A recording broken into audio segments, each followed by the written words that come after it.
सुप्रभात बच्चों। आज हम मानवीय करुणा की दिव्य चमक पाठ में आशय स्पष्ट करेंगे। नम आँखों को गिनना स्याही फैलाना है। इसका आशय है नम आँखों को गिनना स्याही फैलाना है। लेखक ने ऐसा उस समय कहा जब फादर बुल्के की देह को कब्र में उतारा जा रहा था। उनकी मृत्यु हो गई थी, तो उनकी जो कब्र में उनकी देह को उनकी कब्र में डाला जा रहा था। उस समय सभी की आंखें नम थी। उन आँखों की गिनती करना संभव नहीं था, अर्थात बहुत ज़्यादा थी। सभी ऐसे महान व्यक्ति के चले जाने पर दुखी थे। शायद फादर ने भी कभी सोचा न होगा।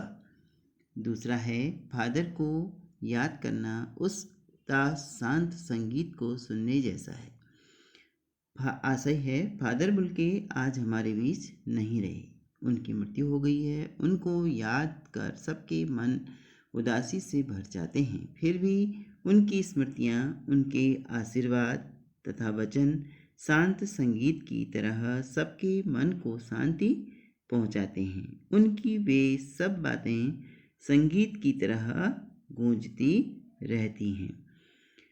अगला प्रश्न है, आपके विचार से बुल्के ने भारत आने का मन क्यों बनाया होगा? फादर बुल्के ने अपने देश को छोड़कर भारत आने का मन क्यों बनाया? फादर बुल्के ने अपने देश को छोड़कर भारत आने का मन क्यों बनाया? इसलिए बनाया, हमारे विचार से फादर बुल्के ने भारत आने का मन इसलिए बनाया होगा क्योंकि उन्हें भारत तथा भारतीय संस्कृति से गहरा लगाव था। वे भारत आकर भारतीय आदर्शों तथा संस्कृति के गहरे रूप से जुड़ना चाहते थे। वे हिंदी भाषा से बहुत प्रेम करते थे। हिंदी साहित्य तथा हिंदी भाषा को समृद्ध करने के उद्देश्य से ही वे भारत आए। भारत में रहकर ही वे महान कार्य कर सकते थे। कौन सा महान कार्य? हिंदी की समृद्धि का। बहुत सुंदर है मेरी जन्मभूमि रैम्सचैपल। इस पंक्ति में फादर बुल्के की अपनी जन्मभूमि के प्रति कौन सी भावनाएं अभिव्यक्त होती हैं?